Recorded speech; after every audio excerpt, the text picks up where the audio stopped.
We need to recognize that the American dream is aspirational. Something that has always frustrated me about Democrats' messaging is when we say things like people deserve to be able to put food on their table. That's true, but it's not aspirational. Hardworking people in the middle class want to dream that maybe they can work higher if they work hard enough, that they can maybe themselves become millionaires. That is part of the American dream, and I don't think we should shun that as Democrats. This is part of the reason that I really appreciated somebody like Mark Cuban going all in support of the Harris campaign and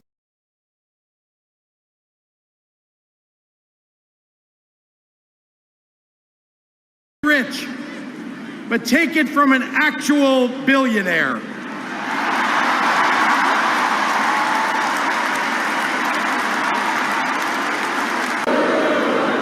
That's right.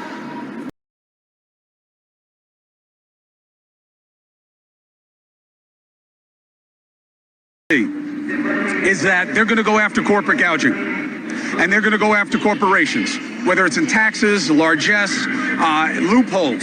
The RNC, we heard the same thing. They're going after the elites, the two sets of rules.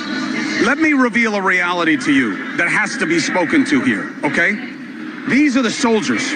These are the men and the women that go back to their constituencies and their communities, and they fight. They take time from their jobs. They take time from their families. Republicans and Democrats alike, that's what they do. They need to charge these people up. They need to be able to get them on board. But there's another reality that is literally looking down on them. Greg, look at the ring of sweets, okay? This is not unique to Democrats. There is a game of money. When people talk about uniparty, we are strangled by the money reality in our politics. Those suites start at 500 grand. You think there's like a teacher group up in there? You think it's like the Cub Scouts of Columbia County, South Carolina, that's up in those boxes? Some of them are lobbies and good things. The media boxes, you think they're free? Why do you think I'm on the floor? News Nation is not a broke company. Nexstar is a massive organization. We are corporate media. We don't have one of those boxes because that's the game. You pay to play. Those boxes are filled with the same people that they say they're going to regulate. They are literally looking down on the faithful and being told, yeah, we're going to break down on them. We're going to make them pay their share. They paid $500, $700, $1 million, $1.5 million to have those seats. They get hotel suites that are probably gifted to the party. And the same thing is true with the Republican side. And they're going to take them down.